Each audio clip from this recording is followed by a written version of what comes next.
आज सावन का पहला सोमवार है। इस पवित्र दिवस पर एक महत्वपूर्ण सत्र का प्रारंभ हो रहा है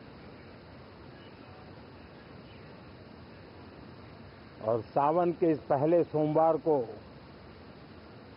मैं देशवासियों को बहुत बहुत शुभकामनाएं देता हूं। आज संसद का मानसून सत्र का भी आरंभ हो रहा है। देश बहुत बारीकी से देख रहा है कि संसद का यह सत्र सकारात्मक हो, सृजनात्मक हो और देशवासियों के सपनों को सिद्ध करने के लिए एक मजबूत नींव रखने वाला हो। साथियों, भारत के लोकतंत्र की जो गौरव यात्रा है उसमें ये एक महत्वपूर्ण पड़ाव के रूप में मैं देख रहा हूं। व्यक्तिगत रूप से मुझे भी,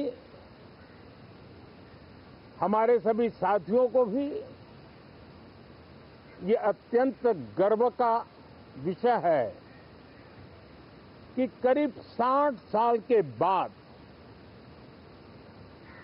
कोई सरकार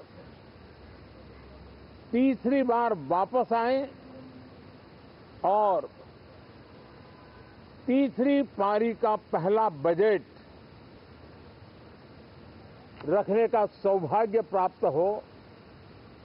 ये भारत के लोकतंत्र की गौरव यात्रा की अत्यंत गरिमापूर्ण घटना के रूप में देश इसे देख रहा है।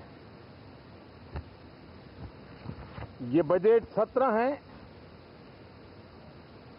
मैं देशवासियों को जो गारंटी देता रहा हूं, क्रमशः रूप से उन गारंटियों को जमीन पर उतारना, इस लक्ष्य को लेकर के हम आगे बढ़ रहे हैं। ये बजट अमृतकाल का एक महत्वपूर्ण बजट है। हमें 5 साल का जो अवसर मिला है, आज का बजट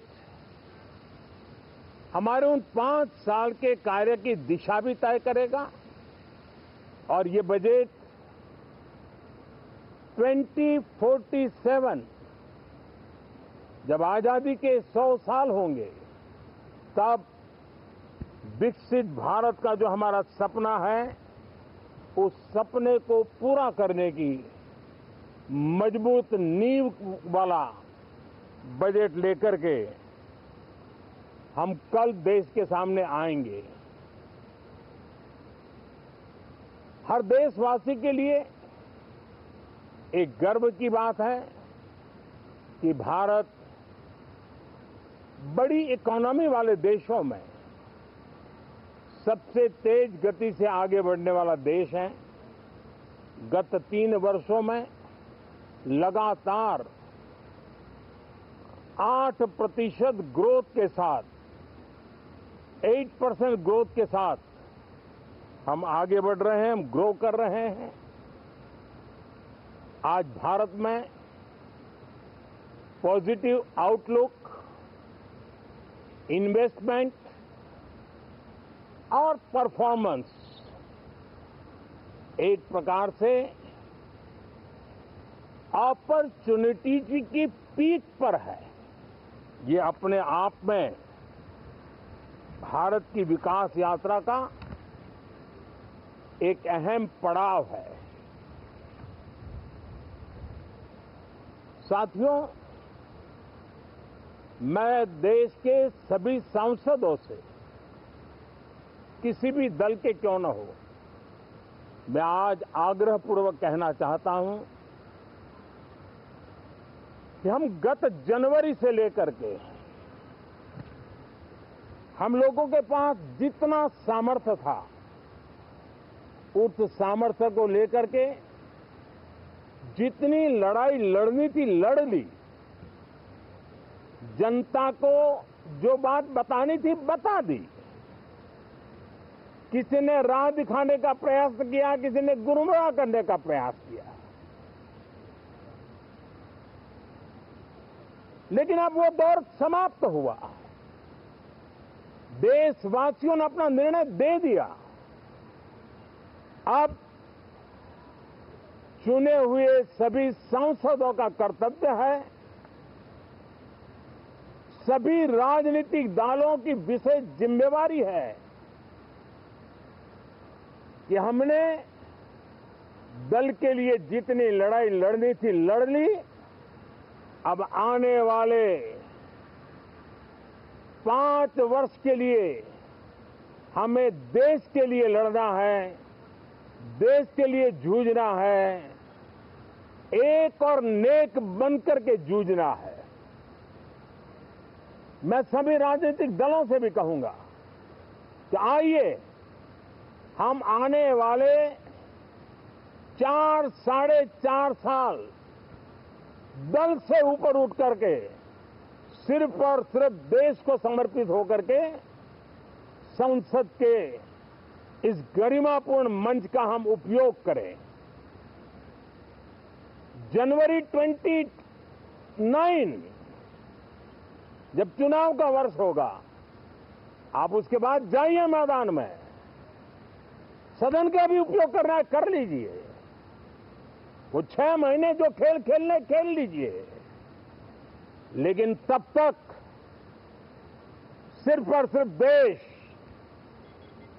देश के गरीब, देश के किसान, देश के युवा, देश की महिलाएं, उनके सामर्थ्य के लिए, उनको एम्पावर करने के लिए जन भागीदारी का एक जन आंदोलन खड़ा कर करके 2047 के सपने को पूरा करने के लिए हम पूरी ताकत लगाए। मुझे आज बहुत दुख के साथ कहना है कि 2014 के बाद कोई सांसद 5 साल के लिए आए,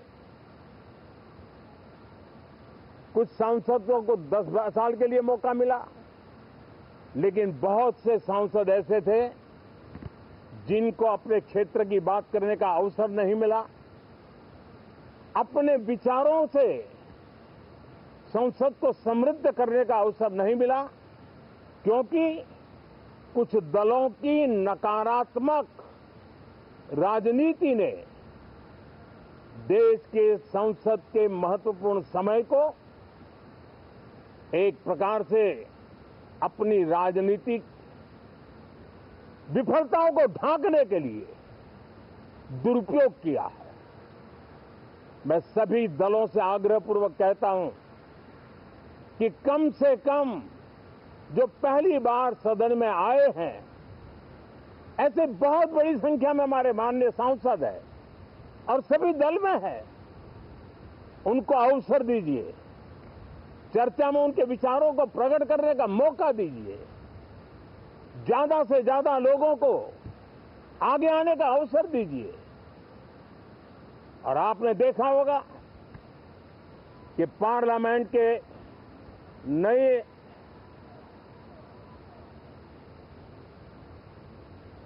संसद गठन होने के बाद जो पहला सत्र था, 140 करोड़ देशवासियों ने बहुमत के साथ जिस सरकार को सेवा करने का हुक्म किया है देशवासियों ने, उसकी आवाज को कुचलने का और लोकतांत्रिक प्रयास हुआ। 2.5 घंटे तक देश के प्रधानमंत्री का गला घोंटने का, उनकी आवाज को रोकने का, उनकी आवाज को दबाने का लोकतांत्रिक परंपराओं में कोई स्थान नहीं हो सकता है और इसका कोई पश्चाताप तक नहीं है, दिल में दर्द तक नहीं है। मैं आज आग्रहपूर्वक कहना चाहता हूं,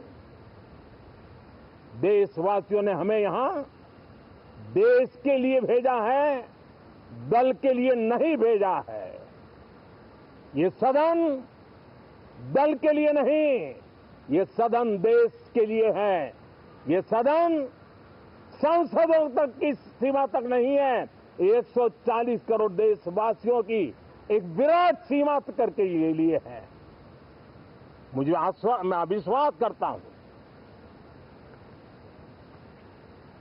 कि हमारे सभी माननीय सांसद पूरी तैयारी के साथ चर्चा को समृद्ध करेंगे। कितने ही विरुद्ध विचार होंगे, विरुद्ध विचार बुरे नहीं होते हैं, नकारात्मक विचार बुरे होते हैं। जहां सोचने की सीमाएं समाप्त हो जाती है, देश को नकारात्मकता की जरूरत नहीं है। देश को